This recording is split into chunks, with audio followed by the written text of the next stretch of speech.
Hello दोस्तों, मैं Somvi Singh, founder of Kyara astrology. आप सभी जीवन में कुछ न कुछ परेशानी फेस कर रहे हैं और इन सारी परेशानियों का हल ढूंढने के लिए आप इधर उधर चक्कर काटते रहते हैं। कभी आप किसी पंडित जी के पास जाते हैं, कभी किसी पंडित जी के पास जाते हैं और इन सारे लोगों के पास जाने के बाद में सिर्फ दिमाग में एक कंफ्यूजन रहता है कि मैं ये रेमेडीज करूं कि ये स्टोन पहनूं, क्योंकि सब लोगों ने अलग अलग रेमेडीज दे दी, सब लोगों ने अलग अलग जेम स्टोन रिकमेंड कर दिए। तो अब आप करें तो क्या करें। बहुत सारे लोग अपनी परेशानियां तो इसी वजह से सॉर्ट आउट नहीं कर पाते क्योंकि उनके पास में कंफ्यूजन क्रिएट हो जाता है कि हम कौन सी रेमेडीज करें। तो इन सारे कंफ्यूजन को दूर करने के लिए अब मुझे आपके सिर्फ 30 मिनट्स चाहिए। आप अपने 30 मिनट्स दे दो और इस वीडियो को वॉच कर लो। मैं लिख के देता हूं, आप अपनी कुंडली देखना सीख जाएंगे। बहुत ही सरल भाषा में मैं आपको समझाऊंगा कि कुंडली देखी कैसी जाती है, आपको रट भी जाएगी चीजें। तो चलिए बात करते हैं। आप जो कुंडली देखते हो, जो लगन चार्ट जो आप देखते हो, उसमें जो खाने जो बने होते हैं वो कुंडली के हाउस होते हैं, घर होते हैं या फिर भाव भी बोल सकते हैं। तो ये कुंडली के घर कुछ न कुछ चीजों को रिप्रेजेंट करते हैं। आप देखिए, सबसे पहले ये जानने की कोशिश कीजिए कि कुंडली के घर हमेशा फिक्स होते हैं, फिर चाहे आपकी किसी भी लग्न की कुंडली क्यों ना हो। आपके कुंडली में जहां पर ला लड्डू लिखा हुआ है या फिर जहां लग्न लिखा हुआ है, वो कुंडली का पहला घर है और ये पहला घर हमेशा फिक्स रहेगा, कभी बदलेगा नहीं। चाहे आपके कर्क लगन की कुंडली है, चाहे मेष लगन की कुंडली है, सभी कुंडलियों में कुंडली का ये पहला घर फिक्स रहेगा। और यहां से जब एंटी क्लॉकवाइज काउंट करोगे तो सारे घर आइडेंटिफाई हो जाएंगे। जैसे ये पहला घर, दूसरा घर, तीसरा घर, चौथा, पांचवा, छठा, सातवां, आठवां, नौवां, दसवां, 11वां, 12वां, आप एंटी क्लॉकवाइज डायरेक्शन में काउंट करके ये दिमाग में फीड कर लीजिए।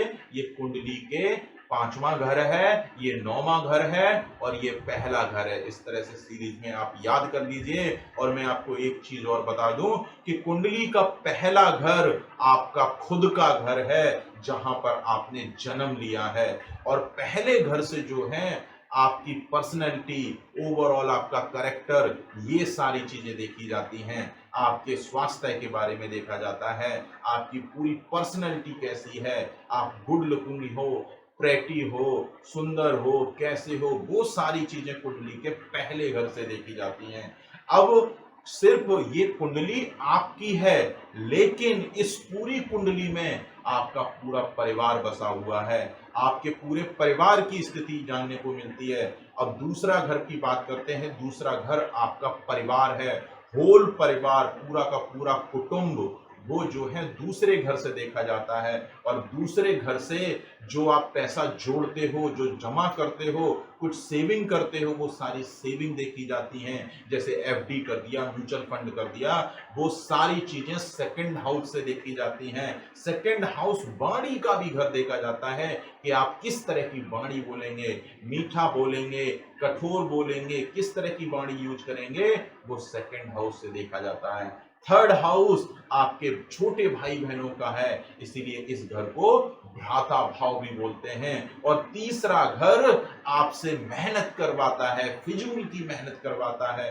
पराक्रम, इसको पराक्रम हाउस भी बोलते हैं, क्योंकि ये फिजूल की मेहनत हो जाती है। अगर कोई बच्चा 10 बार फेल हो गया, बार बार पढ़ रहा है, 10 साल पढ़ रहा है और मैं उसको एग्जाम में ना निकलने दूं, वही फिजूल की मेहनत इस थर्ड हाउस से निकलेगी। तो तीसरे घर से सारी फिजूल की एक्टिविटी एक्टिव हो जाती हैं। और तीसरा घर आपके फ्रेंड सर्किल का है, समाज का है, सामाजिक क्षेत्र का है, मेल मिलाप का है। तो ये तीसरा घर बहुत इंपॉर्टेंट होता है। आपके डेली रूटीन में जीने के लिए जिन लोगों की जरूरत होती है सामाजिक क्षेत्र की, वो तीसरा घर देखा जाता है। अब आते हैं कुंडली के चौथे घर पर। चौथा घर आपकी माता जी का है, सारी सुख सुविधाओं का है, वाहन, प्रॉपर्टी, गाड़ी, बंगला, ये सारी चीजें कुंडली के 4th हाउस से देखते हैं। आपकी प्रॉपर्टी, आपने कहाँ जन्म लिया, आपकी नेटिव लैंड क्या है, ये सारी चीजें कुंडली के 4थे घर से देखते हैं। कुंडली का 5th हाउस आपकी संतान का है, आपकी संतान कैसी होगी, लड़का होगा या लड़की होगी, कितनी संतान होंगी, उन सारी चीजों की जानकारी कुंडली के 5वें घर से देखते हैं। आपकी एजुकेशन कैसी होगी, आपके लव अफेयर कैसे होंगे, प्रेम प्रसंग कैसा होगा। अगर लड़की का चार्ट है तो गर्भाशय की स्थिति भी देखी जाती है और पेट की स्थिति देखी जाती है, माइंड की विल पावर कैसी है, डिसीजन कैसे लेंगे, इन सारी चीजों का घर माना जाता है। कुछ अनसर्टेन गेन्स हो जाते हैं, कभी कभी कुछ अचानक धन लाभ हो जाता है, उसका भी घर ये 5वां घर माना जाता है। अब आते हैं छठे घर पर। छठा घर रोग, कर्ज, शत्रु, कोर्ट केस, लिटिगेशन और आपकी नौकरी का, आपका बॉस कब आपको नौकरी में प्रमोट करेगा, इन सारी चीजों को लिए हम कुंडली का छठा घर देखते हैं। तो छठा घर अच्छा नहीं होता है क्योंकि यहां से रोग, कर्ज, शत्रु, कोर्ट केस, लिटिगेशन, ये सारी चीजें देखते हैं। और छठे घर से जो रोग देखे जाते हैं वो लंबी चलने वाली बीमारियां देखी जाती हैं। और कुंडली का जो 7वां घर है, 7th हाउस, वो आपके स्पाउस का है। अगर लड़के का चार्ट है तो ये पत्नी का घर बन जाएगा, और अगर लड़की का चार्ट है तो ये पति का घर बन जाएगा। और 7th हाउस आपके पार्टनर या फिर पार्टनरशिप का है, बिजनेस का है कि आप किस तरह का बिजनेस करेंगे। और कुंडली का जो 8th हाउस है वो सारी की सारी समस्याओं का घर माना जाता है। ऑब्स्टेकल, आप जो भी काम कर रहे हो हर काम में कुछ न कुछ अड़चने आती हैं, काम डिले होते हैं, अननेसेसरी टेंशन होती है, ओवर थिंकिंग, डिप्रेशन, एंजाइटी, इन सारी चीजों का घर यही 8वां घर है। हायर रिसर्च वर्क का भी घर 8वां घर देखा जाता है। और ना दिखने वाली चलने वाली बीमारियां जो जल्दी डॉक्टर पकड़ ना पाए, वो सारी चीजें भी अष्टम घर से देखते हैं। मृत्यु और मृत्यु समान कष्ट भी देखे जाते हैं, मतलब ये आयु का भी घर है। अब आते हैं कुंडली के 9th हाउस पर। 9th हाउस आपके पिताजी का घर है, आपके भाग्य का घर है। आपका भाग्य साथ देगा या नहीं देगा, आपके जन्म के बाद में आपके पिता की ग्रोथ होगी या डाउनफॉल आएगा, ये इसी घर से पता लगेगा। और 9th हाउस से धार्मिक रुचि देखी जाती है कि आपकी पूजा पाठ में किस तरह का मन लगेगा। और आपके विदेश यात्रा के योग भी इसी 9th हाउस से देखे जाते हैं। अब आते हैं कुंडली के 10th हाउस पर। 10th हाउस आपके कर्म का है, जीवन शैली का है कि आपका जीवन शैली किस तरह से चलेगा, आप किस तरह का कामकाज करेंगे। ये कर्म क्षेत्र है जहां पर आप काम करते हैं। ये 10th हाउस आपके कर्म का क्षेत्र है। अब जो आप काम कर रहे हो, जो भी आप व्यवसाय कर रहे हो, या जिस काम में जो भी आपकी जीवन शैली है, उससे आपकी जो अर्निंग आएगी, जो आप पैसे कमाओगे, जो लाभ जो कमाओगे, वो लाभ का घर 11th हाउस होता है कि जो आपने काम करके जो पैसे कमाए वो कुंडली के 11वें घर से देखा जाता है। आपकी डिजायर, आपकी इच्छा शक्ति, आपकी मनोकामनाएं पूरी होंगी कि नहीं होंगी, इन सारी चीजों का घर भी 11वां घर होता है। और बड़े भाई का घर भी 11वां घर होता है। और छोटी मोटी बीमारियों का घर भी 11वां घर माना जाता है। लंबी चलने वाली बीमारियों का घर 6ठा घर माना जाता है, क्योंकि लगन से जो पहला घर है वहां से जब काउंट करते हैं 6ठा घर, तो वो लंबी चलने वाली बीमारियों का होता है। और 6ठे घर से जब 6ठा घर काउंट करोगे एंटी क्लॉकवाइज, तो वो 11वां घर होता है। इसलिए वहां से छोटी मोटी बीमारियां भी देखी जाती हैं। 12th हाउस आपके खर्चों का है कि जो आपने पैसे कमाए उसमें से आप कितना पार्ट खर्चा कर देंगे। हॉस्पिटल का माना जाता है, हॉस्पिटल के बिल्स का माना जाता है। और आपके पति पत्नी के बीच में जो पर्सनल टाइम होता है उसका माना जाता है। जेल यात्रा के योग देखे जाते हैं और विदेश में परमानेंट सेटलमेंट के योग देखे जाते हैं 12th हाउस में। तो आपने इन सारे 12 भावों की जानकारी इजीली समझ ली और ये घर हमेशा फिक्स रहेंगे, ये किसी भी कुंडली में नहीं बदलेंगे। अब चाहे पहले घर में आपकी कुंडली में चाहे 4 नंबर लिखा हो, 5 नंबर लिखा हो, कोई सा भी नंबर लिखा हो, वो कुंडली का पहला घर ही माना जाएगा। बहुत सारे लोग यहाँ कंफ्यूज हो जाते हैं कि यहाँ पर 12 नंबर लिखा हुआ है तो ये कुंडली का 12वां घर है। ये 12वां घर नहीं है, ये कुंडली का पहला घर है और ये सारे के सारे घर इसी तरह से सभी कुंडलियों में फिक्स रहेंगे, घर कभी नहीं बदलते हैं। अब आते हैं इन भावों में, इन घरों में जो नंबर लिखा होता है फिर वो क्या है, वो किस चीज को डिनोट करता है। अब सबसे पहले ये जानने की जरूरत है कि कुंडली में 12 राशियां होती हैं। मेष राशि से मीन राशि तक की ये सारी मेष राशियां हैं और ये सारी 12 राशियां हैं और इन राशियों को नंबर से डिनोट करते हैं। 1 2 3 4 5 6 7 8 9 10 11 12 और ये सारे जैसे मेष राशि को 1 नंबर से, वृष राशि को 2 नंबर से, मिथुन राशि को 3 नंबर से, कर्क राशि को 4 नंबर से और सिंह राशि को 5 नंबर से, कन्या राशि को 6 नंबर से, तुला राशि को 7 नंबर से, वृश्चिक राशि को 8 नंबर से, धनु राशि को 9 नंबर से, मकर राशि को 10 नंबर से, कुंभ राशि को 11 नंबर से और मीन राशि को 12 नंबर से डिनोट करते हैं। और यही नंबर इन सारे खानों में लिखे रहते हैं एक सीरीज में। अगर पहले घर में आपकी कुंडली में 4 नंबर लिखा है तो एंटी क्लॉकवाइज सारे नंबर आप लिख दीजिए और वैसे के वैसे ही वो सारे नंबर लिखे हुए होंगे। अब इन सारी राशियों के ग्रह स्वामी होते हैं, इन राशियों के स्वामी ग्रह होते हैं, जैसे सूर्य, मंगल, बृहस्पति, शुक्र, शनि, राहु, केतु। अब ये राहु केतु छाया ग्रह होते हैं और ये राहु केतु की अपनी कोई राशि नहीं होती है। तो आप इस तरह से याद कर सकते हैं, Sunday, Monday, Tuesday, Wednesday, Thursday, Friday, Saturday. Sunday मतलब सूर्य, सूर्य को किस नंबर से डिनोट करते हैं? सूर्य जो है आपकी सिंह राशि का मालिक है, सिंह राशि के स्वामी ग्रह माने जाते हैं और उसको 5 नंबर से डिनोट करते हैं। तो इसी तरह से ये सारे ग्रहों जो हैं इन राशियों के मालिक हैं, इनके स्वामी ग्रह माने जाते हैं। अब जैसे मैंने बताया, संडे मतलब सूर्य, मंडे मतलब चंद्रमा और मंगलवार मतलब मंगल और वेडनेसडे बुध, थर्सडे बृहस्पति, फ्राइडे शुक्र, शनिवार शनि और फिर इसी तरह से राहु केतु की अपनी कोई राशि नहीं होती क्योंकि ये छाया ग्रह हैं। अब ये किसकी छाया है? ये शनि ग्रह की जो छाया बनती है उसको राहु बोला गया है और जो मंगल ग्रह की जो छाया बनती है वो केतु है, क्योंकि ये छाया प्लेनेट है इसलिए इनकी अपनी कोई राशि नहीं होती है। राशियां 12 हैं लेकिन ग्रह केवल 7 ही हैं। इन 7 ग्रहों को ये 12 राशियां मिली हुई हैं। अब जैसे मंगल ग्रह को 2 राशियां मिली हुई हैं, मेष राशि और वृश्चिक राशि, इन राशियों के ये स्वामी हैं और बुध देवता को मिथुन राशि और कन्या राशि के स्वामी हैं। शुक्र देव वृष राशि और तुला राशि के स्वामी हैं और शनि देव मकर राशि और कुंभ राशि के स्वामी हैं। सूर्य और चंद्रमा की एक ही राशि होती है, चंद्रमा की कर्क राशि के स्वामी हैं। अब आते हैं बृहस्पति की 2 राशियां हैं, धनु राशि और मीन राशि। आपने बेसिक जानकारी इतनी ले ली। अब एक शॉर्ट में मैं आपको नक्षत्र के बारे में बता देता हूं।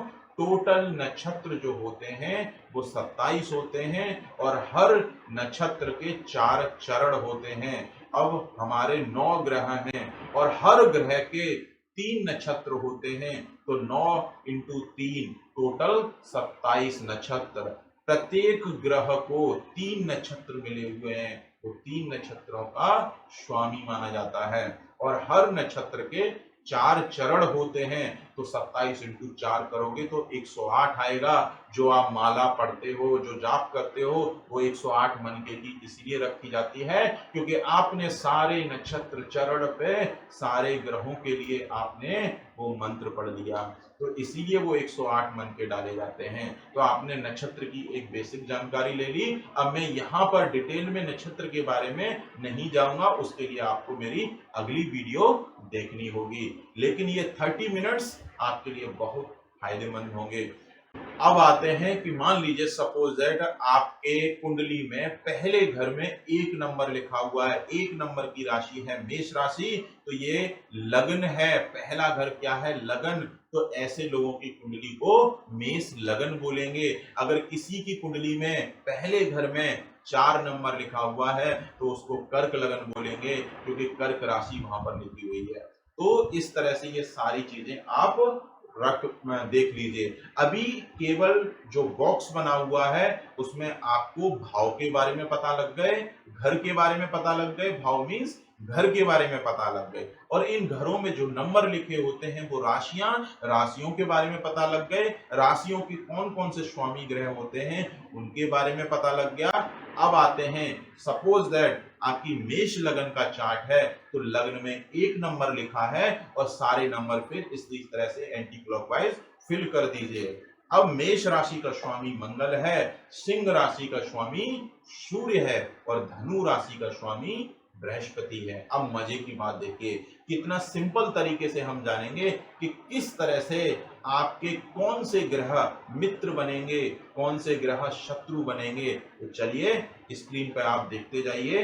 अब आपके कुंडली के पहले घर में जो मेष राशि लिखा है, अभी मैंने यहाँ पर ग्रह नहीं लिखे हैं कि आपकी कुंडली में कौन से ग्रह कहाँ बैठे हुए हैं, अभी मैं उसकी चर्चा नहीं कर रहा हूं। मैं सिर्फ उन राशियों की बात कर रहा हूं और उन राशियों के जो स्वामी हैं उनकी बात कर रहा हूं। तो मेष राशि का जो स्वामी है वो मंगल। तो मंगल कौन हो गया? पहले घर का मालिक हो गया, क्योंकि मंगल की वो राशि उस घर में लिखी हुई है। और मंगल की दूसरी राशि वृश्चिक राशि कुंडली के 8वें घर में लिखी हुई है। तो मंगल को 2 घर मिल गए, एक तो पहला घर मिल गया और एक 8वां घर मिल गया। अब पहला घर मैंने आपको बताया था कि वो घर आपका होता है, तो पहला घर आपका हो गया और आप उस घर का मालिक कौन है? मंगल। अब जो मालिक होता है उसी मतलब आप हो, पहले घर के मालिक आप हो और उस घर का मालिक कौन है? मंगल, क्योंकि उस घर में मेष राशि लिखी हुई है। तो सिंपल भाषा में आप समझिए, आप हो मंगल। जो मेष लगन के जातक हैं वो मंगल हैं, वो खुद एक मंगल हैं। तो इनकी मेष राशि लिखी हुई है तो आप खुद मंगल हो गए। अब डायरेक्ट जंप करिए कुंडली के 5वें घर पे।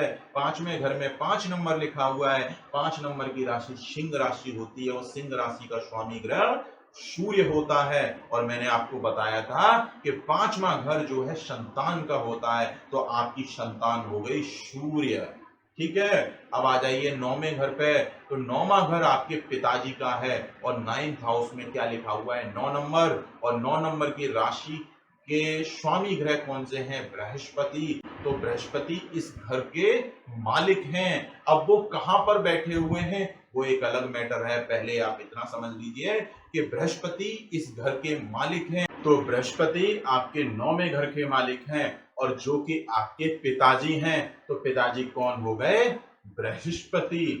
अब देखिए ये यूनिवर्सल ट्रूथ है, आप और आपकी संतान और आपके पिताजी कभी भी आपस में शत्रु नहीं हो सकते। इसको आप रियल लाइफ में भी देख लीजिए, ना तो आप अपने बच्चे का अहित करेंगे और ना ही पिता आपका अहित करेगा। ये तीनों लोग आपस में इंटरकनेक्टेड हैं, ये कभी भी एक दूसरे का नुकसान नहीं करते हैं और आपके मित्र हैं। ये दोनों आपके मित्र हैं क्योंकि ये आपको कभी कष्ट नहीं देंगे। ये यूनिवर्सल ट्रूथ है। तो ये पहले घर का मालिक कौन है? आप हो। और उस घर का मालिक इस चार्ट में कौन है? मंगल। और 5वें घर का मालिक कौन है? सूर्य। और 9वें घर के मालिक कौन है? बृहस्पति, जो कि संतान और पिताजी हैं। ये आपस में कभी शत्रु नहीं होंगे। तो आपने क्या समझा? कोई, आप एक थ्योरी और समझिए, कोई इंसान अपना नुकसान कभी नहीं करता है। तो जो लग्नेश है, जो पहले घर का जो मालिक है, वो कभी भी शत्रु नहीं हो सकता, क्योंकि वो तो आप खुद हो। तो आप अपना नुकसान कभी नहीं करोगे। तो सबसे पहली थ्योरी से आपको ये समझ में आया कि इस चार्ट में मंगल पहला योग कारक ग्रह है, जो कि आपका एक मित्र ग्रह है। 5वें घर का मालिक सूर्य है, जो कि आपकी एक संतान है और संतान कभी आपका अहित नहीं करेगी, आप अपनी संतान का अहित नहीं करेंगे। और उस थ्योरी के हिसाब से भी आपके जो सूर्य जो बनेंगे, सूर्य दूसरे योग कारक ग्रह बनेंगे। सूर्य आपका कभी भी नुकसान नहीं करेगा। और 9वें घर के जो मालिक हैं बृहस्पति, जो कि आपके पिताजी हैं, और पिताजी आपका कभी भी बुरा नहीं चाहेंगे। तो इस थ्योरी के हिसाब से भी बृहस्पति तीसरे योग कारक ग्रह बने। अब चाहे आपकी किसी भी लगन की कुंडली क्यों ना हो, आप पहले घर में जो भी नंबर लिखा है उस नंबर का जो मालिक है, और 5वें घर में जो नंबर लिखा है उस नंबर के जो मालिक हैं, इसी तरह से 9th हाउस में जो नंबर लिखा हुआ है और उस नंबर के जो मालिक हैं, वो आपस में तीनों के तीनों मित्र होते हैं। और इस बेसिस पे आपने एग्जाम्पल के लिए समझ लिया कि मेष लगन के चार्ट में मंगल, सूर्य, बृहस्पति ये पहले 3 योग कारक ग्रह बनते हैं। और अब आते हैं 4th हाउस पर। चौथा घर आपकी माता का है, और माता कभी भी आपका अहित नहीं चाहेगी, और ना ही आप अपनी मां को कभी कष्ट दोगे, चाह कर तो कभी नहीं दोगे। तो उस थ्योरी के हिसाब से भी यहां पर जो भी चौथे घर का मालिक बनेगा वो आपका मित्र बनेगा, या फिर एक समग्रह बनेगा। इसकी थ्योरी धीमे धीमे आपको समझ में आ जाएगी। तो इस चार्ट में चौथे घर में कर्क राशि लिखी हुई है, और कर्क राशि का स्वामी ग्रह होता है चंद्रमा। तो इस चार्ट में चंद्रमा चौथा योग कारक ग्रह बना। अब आते हैं 10th हाउस पर और 11th हाउस पर। 10th हाउस में 10 नंबर लिखा हुआ है, और 11th हाउस में 11 नंबर लिखा हुआ है। और इन राशियों के जो स्वामी हैं वो शनि देव हैं। तो शनि देव 10 और 11वें घर के मालिक हैं। अब देखिए, शनि देव मंगल जो कि आप खुद हैं आपस में शत्रु हैं, लेकिन शनि देव को कुंडली का जो 10th हाउस है वो एक अच्छा घर मिल गया, जो कि एक अच्छे घर के मालिक हैं, और 11वां घर भी अच्छा माना जाता है। तो शनि देव के पास में एक केंद्र में जगह मिल गई। तो जो कुंडली के जो अच्छे घर होते हैं, पहले आपको मैं शॉर्ट में ये समझा देता हूं। जो कुंडली में जो अच्छे घर होते हैं वो एक पहला घर अच्छा होता है, दूसरा घर भी अच्छा होता है, चौथा घर, 5वां घर, 7वां घर, 9वां घर, 10वां घर, 11वां घर, ये घर सारे के सारे अच्छे होते हैं। और कुंडली में जो तीसरा घर होता है, छठा घर, 8वां घर, 12वां घर, ये घर सब खराब होते हैं, क्योंकि इन घरों से आपको जीवन में परेशानियां मिलेंगी, इसलिए वो घर अच्छे नहीं हैं। अब आते हैं, मैंने आपको क्या बोला था कि 10वें घर के मालिक यहाँ शनि हैं, लेकिन शनि आपके शत्रु हैं। आप कौन हो? मंगल। और मंगल और शनि आपस में शत्रु हैं। तो यहाँ पर, और लेकिन शनि एक अच्छे घर के मालिक हैं, केंद्र में जगह मिल गई। और जब भी ऐसा हो कि कोई ग्रह एक अच्छा घर लेके बैठा हो और वो आपका शत्रु हो, तो वो एक एवरेज प्लेनेट बन जाएगा, वो एक सम ग्रह बन जाएगा। तो यहाँ पर शनि देव एक सम ग्रह बन जाएंगे। इनकी प्लेसमेंट अच्छी हो गई तो बहुत बढ़िया रिजल्ट देंगे, प्लेसमेंट खराब हो गई तो बहुत खराब रिजल्ट देंगे। अब आते हैं दूसरे घर पर और 7वें घर पर। अष्टम टू अष्टम थ्योरी के हिसाब से दूसरे घर का मालिक और 7वें घर का मालिक जो भी बनता है वो एक मारक ग्रह बनता है, लेकिन ये कुछ ही कुंडलियों पर लागू होता है। इसकी हम अभी आपको समझते हैं। मान लीजिए आपका मेष लगन का चार्ट है, और मेष लगन के चार्ट में आप मंगल खुद हो और दूसरे घर में 2 नंबर लिखा हुआ है, तो वो शुक्र की राशि है। और मंगल और शुक्र आपस में शत्रु ग्रह माने गए हैं, क्योंकि ये अपोजिट कैटेगरी के ग्रह हैं। अब मैं आपको अष्टम टू अष्टम थ्योरी यहाँ पर शॉर्ट में समझा देता हूं कि दूसरे और 7वें घर का मालिक जो भी होता है जनरली एक मारक ग्रह बनता है, लेकिन हर कुंडली में ये प्रिंसिपल लागू नहीं होता है। पूरी थ्योरी ये बोलती है अष्टम टू अष्टम थ्योरी के हिसाब से कि अगर दूसरे घर का मालिक लग्नेश का अगर मित्र है तो वो योग कारक ग्रह बनेगा। अगर दूसरे घर का मालिक या फिर 7वें घर का मालिक लग्नेश का शत्रु है तो वो एक मारक, मारक मतलब वो शत्रु ग्रह बनेगा। तो यहां से आपने इजीली आप आइडेंटिफाई कर लोगे। अब इसमें कुछ एक अपवाद भी मिलेंगे, उसकी भी मैं चर्चा कर लेता हूं। तो देखिए, मेष लगन के कुंडली में शुक्र देवता दूसरे घर के मालिक हैं और आप खुद मंगल हो, और मंगल और शुक्र आपस में शत्रु होते हैं। तो इस थ्योरी के हिसाब से शुक्र आपके मारक ग्रह बनेंगे। अगर किसी का वृष लगन का चार्ट है और 3 नंबर आपके सेकंड हाउस में लिखा होगा, और वृष लगन है और वृष राशि का स्वामी शुक्र होता है, तो वृष लगन के चार्ट में आप खुद शुक्र हो जाएंगे और दूसरे घर के मालिक बुध हो जाएंगे, और बुध और शुक्र आपस में मित्र माने जाते हैं। तो उस थ्योरी के हिसाब से यहां पर दूसरे घर का मालिक जो बुध है वो आपका मित्र माना जाएगा, वो आपके एक योग कारक ग्रह माने जाएंगे। अब इसी तरह से एक अपवाद जो वैलिड होता है, यहां पर मैं उस पर आ जाता हूं डायरेक्ट। अगर मान लीजिए किसी का कर्क लगन का चार्ट है, 4 नंबर लगन में लिखा हुआ है और 5 नंबर सेकंड हाउस में लिखा हुआ है, तो पहले घर के मालिक यहाँ चंद्रमा, पहले घर के मालिक यहाँ चंद्रमा बनेंगे और दूसरे घर के मालिक यहाँ पे सूर्य बनेंगे। लेकिन चंद्र और सूर्य आपस में मित्र हैं, तो इस थ्योरी के हिसाब से सूर्य यहाँ पर योग कारक ग्रह बनना चाहिए। लेकिन यहाँ पर सूर्य योग कारक ग्रह नहीं बनता है, वो एक मारक ग्रह बनता है। क्यों बनता है? क्योंकि चंद्रमा जल का कारक है और सूर्य अग्नि का कारक है।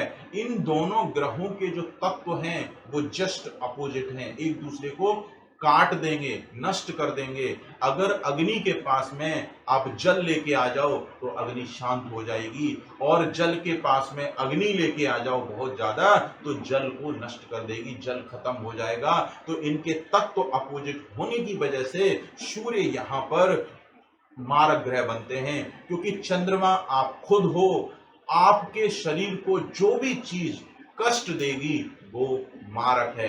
यहां पर आपके शरीर को सूर्य कष्ट देगा, इसलिए सूर्य कर्क लगन के चार्ट में मारक ग्रह बनते हैं। अब आते हैं वृश्चिक लगन के चार्ट में, और वृश्चिक लगन के चार्ट में पहले घर के मालिक मंगल हैं और दूसरे घर के मालिक जो बनेंगे बृहस्पति, दोनों ही आपस में मित्र हैं। तो इस थ्योरी के हिसाब से बृहस्पति इस चार्ट में योग कारक ग्रह बनेंगे। अब मैं डायरेक्ट जंप करता हूं कुंभ लगन के चार्ट में। अगर लग्नेश कुंभ लगन के चार्ट में पहले घर में 11 नंबर लिखा हुआ है और दूसरे घर में 12 नंबर लिखा हुआ है, और पहले घर के जो स्वामी ग्रह बनेंगे वो शनि देव और दूसरे घर के जो मालिक बनेंगे वो बृहस्पति देव, और बृहस्पति और शनि आपस में शत्रु ग्रह माने जाते हैं। तो इस थ्योरी के हिसाब से, अष्टम टू अष्टम थ्योरी के हिसाब से बृहस्पति इस चार्ट में मारक बनने चाहिए, लेकिन वो इस चार्ट में बृहस्पति मारक नहीं बनते हैं, वो एक योग कारक ग्रह होते हैं। वो योग कारक ग्रह कैसे बन गए सर? योग कारक ग्रह वो इसलिए बन जाते हैं, अगर ये सारे नंबर यहाँ पे लिख दो तो बृहस्पति की दूसरी राशि जो 9 नंबर है वो कुंडली के 11वें घर में लिखी हुई है, और बृहस्पति के कारक भाव जो होते हैं वो दूसरा, 5वां, 9वां, 10वां, 11वां।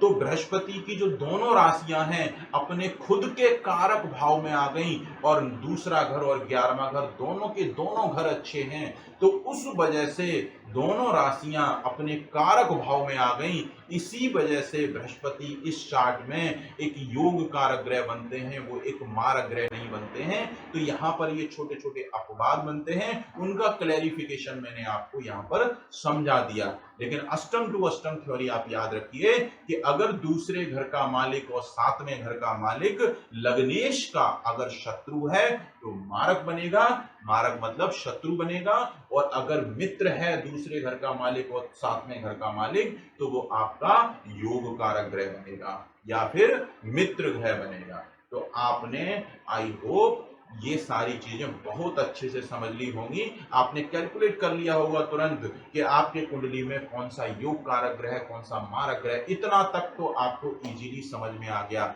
अब आती है बात प्रेडिक्शन की कि सर प्रेडिक्शन कैसे। अब देखिए, जो भी आपका शरीर का मित्र ग्रह बन गया वो आपको जीवन में आगे बढ़ाएगा, और जो भी इस थ्योरी के हिसाब से जो शत्रु बन गया वो आपकी लंका ढाएगा, वो आपकी जीवन में परेशानियां लेके आएगा। अब इन सारे चीजों पर ये बेसिक है, बिल्कुल प्री बेसिक है। अब इस पर कुछ रूल्स अप्लाई होते हैं कि कौन सा ग्रह कहाँ बैठ के किस तरह का रिजल्ट देगा। कभी कोई ग्रह, शत्रु ग्रह भी बहुत अच्छा रिजल्ट दे जाता है। वो क्यों देता है, कुछ रूल हैं उसके। एक विपरीत राजयोग की थ्योरी होती है, एक नीच भंग राजयोग होता है। उन थ्योरी के हिसाब से भी कभी कभी कुछ शत्रु ग्रह भी आपके मित्र ग्रह की भांति रिजल्ट देते हैं, जो और जीवन में आगे बढ़ाते हैं। जबकि उनको आपको कष्ट देना चाहिए, लेकिन वो कष्ट न देके जीवन में ऊपर उठाते हैं। उसी को हम राजयोग बोलते हैं, क्योंकि जो आपका शत्रु है वही आपको आगे बढ़ा रहा है। इससे अच्छा कुछ और हो नहीं सकता। इसलिए उन कुंडलियों को बोला जाता है कि इस कुंडली में या तो विपरीत राजयोग है, कि नीच भंग है, क्या है, किस तरह का है। इन सारी चीजों की जानकारी मैं अगले वीडियो में डिटेल में समझाऊंगा। लेकिन आपको बेसिक समझ में आ गया तो आप एक चीज थ्योरी और समझ लीजिए कि आपको अब रत्न कौन से पहनने, दान कौन से करने। जो आपका शत्रु है, शत्रु का बल मत बढ़ने देना, और नहीं तो सीधा गोली मार देगा आप में। तो उसके बल को कम कर दो, उसकी एनर्जी को कम कर दो, उसकी बंदूक छीन लो। आप जो शत्रु है उसको कमजोर करो, शत्रु को कमजोर करो। और जो भी शत्रु ग्रह है, कमजोर करने के जो तरीके होते हैं, दान करिए, पूजा पाठ करिए उस ग्रह का। दान करने से हमारे शरीर से एनर्जी घट जाती है, और शत्रु ग्रह की एनर्जी घटा दी तो वो नेगेटिव एनर्जी घट जाएगी, आपके जीवन में परेशानियां कम हो जाएंगी। और जो आपका जो मित्र ग्रह है, मित्र ग्रह की आपको एनर्जी बढ़ानी है, घटानी नहीं है। और ऐसे में आप दान पाठ पूजन आप किसी भी ग्रह का कर सकते हैं, लेकिन अपने मित्र ग्रह का आप दान मत कीजिएगा। और मित्र ग्रह से ज्यादा एनर्जी, ज्यादा लाभ लेने के लिए आप उस ग्रह के स्टोन पहन सकते हैं। अब आपको कैसे पता लगेगा कि कौन सा ग्रह आपका कमजोर है? कमजोर मतलब उसकी एनर्जी कम है। और भी बहुत सारे लोग यहाँ कंफ्यूज हो जाते हैं कि कमजोर का मतलब क्या है, वो मैं आगे वीडियो में समझाऊंगा।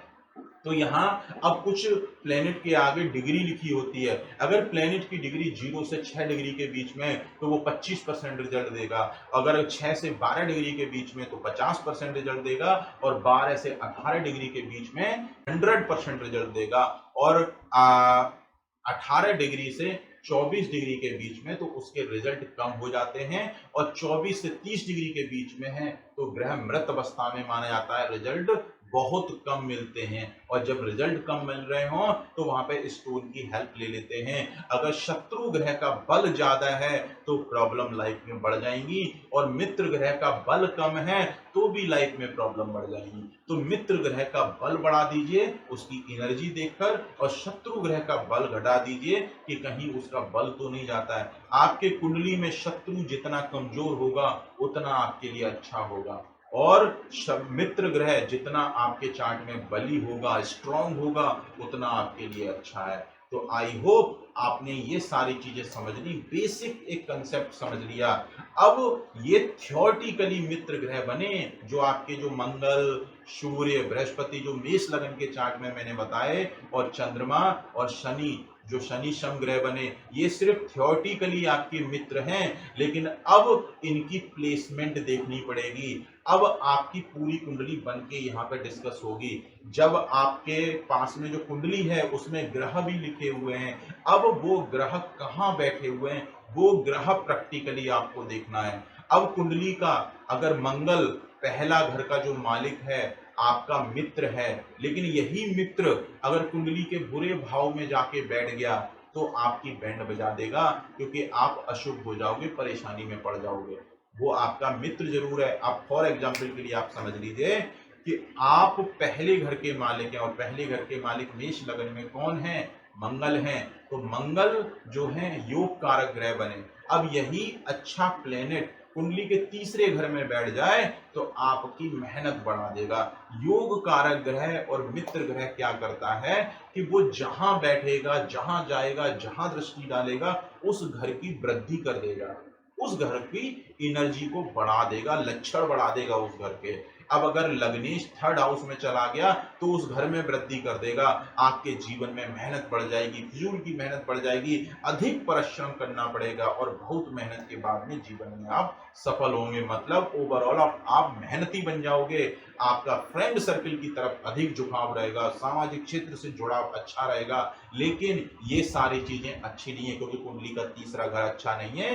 तो अगर लग्नेश तीसरे घर में गया तो वो अशुभ हो जाएगा, क्योंकि तीसरे घर में अगर वो बैठ गया तो वो आपका मिसयूज होगा। आप फ्रेंड के लिए हमेशा आतुर रहेंगे, उसके तुरंत खड़े हो जाएंगे उसकी किसी भी प्रॉब्लम में। लेकिन जब आप प्रॉब्लम में फंसोगे तो आपका फ्रेंड आपका साथ देने नहीं आएगा, क्योंकि आप तीसरे घर में बैठे हो अपना मिसयूज कराने के लिए, अपना यूज कराने के लिए।